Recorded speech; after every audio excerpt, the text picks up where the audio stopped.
And this article is on about water, because they're taking over the food supplies, I say, through their chains, their big, massive chains and corporate farming.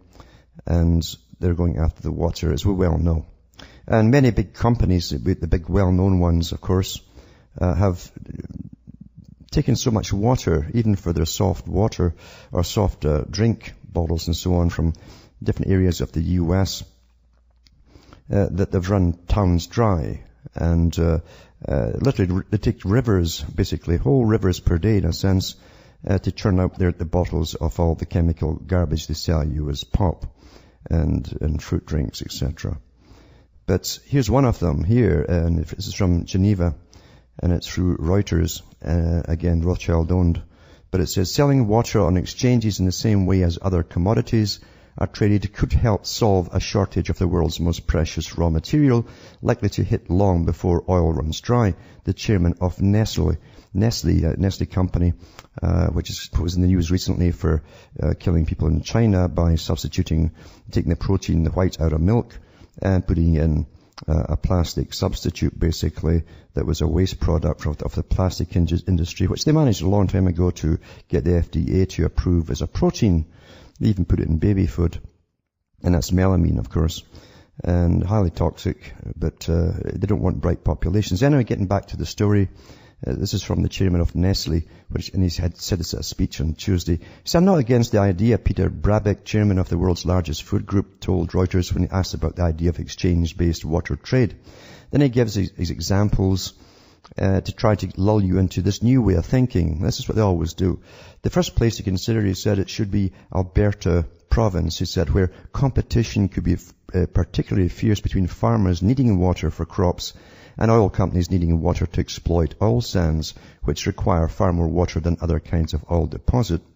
We're actively dealing with the government of Alberta to think about a water exchange, Brabeck said. I mean, these guys have been doing this con for ages with the governments, even local governments and so on. And as I say, throughout the US and elsewhere, they've run whole towns dry and they've grabbed all the water rights.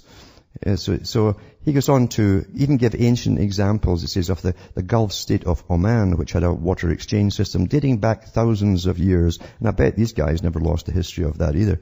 And noted how the strong rally in oil, which climbed to more than $127 a barrel for Brent crude in April and was above $117 on Tuesday on international futures markets, could erode demand. You see what happens when demand is growing. The market reacts and people start to use oil in a more efficient way, he said. Strange, it gets more expensive, it gets more efficient, isn't it? One thing that does not move at all is the price of water. The non-executive chairman refused to comment specifically on the current rally across commodities, including cocoa, coffee, as well as oil, used in huge quantities by Nestle. He said he could not comment on operational issues. It's all top secret stuff. But then he went into the same kind of spiel. And he says he echoed comments made at the World Economic Forum, another one for the big boys that run the world, in Davos earlier this year, saying biofuels should not be allowed to devour the precious resources available. These are the guys that push for biofuels. And the farmers now, which they own in corporate farming, are growing biofuels rather than food for the public, which is great because it puts the food prices up for these guys that run all your food.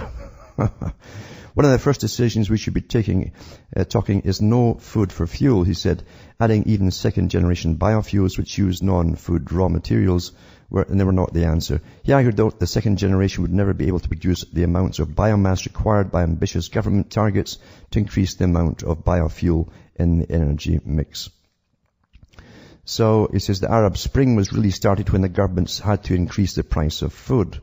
The political side came afterwards. It came because people were pushed backward into extreme poverty. You see how it really works? See, these guys get together who already own the food supply. They basically hold a lot of stuff back until the prices skyrocket, and then they use war as an excuse, or they get these folk to rebel as an excuse to go in and invade them. They've done this for well over 100 years, because you find the same stories, as I say, in the old Milner exploits. With Cecil Rhodes and so on, as they wanted to take over good parts of Africa, which they did by invading those parts with private armies and then blaming the Boers, the Dutch, for invading the British compounds. And then, of course, what could the British do but send in the army and take it over? That's what they did. And they even had their own reporters on board to wire back to London the lies which they wanted to be spread to the public. This is an ancient technique, and unfortunately news has always been used by these characters who own the media to give us our perceptions of how the world works. And it's the ones that they want us to have. Nothing to do with truth. Nothing to do with truth at all. All information is weaponized, and you got to remember that.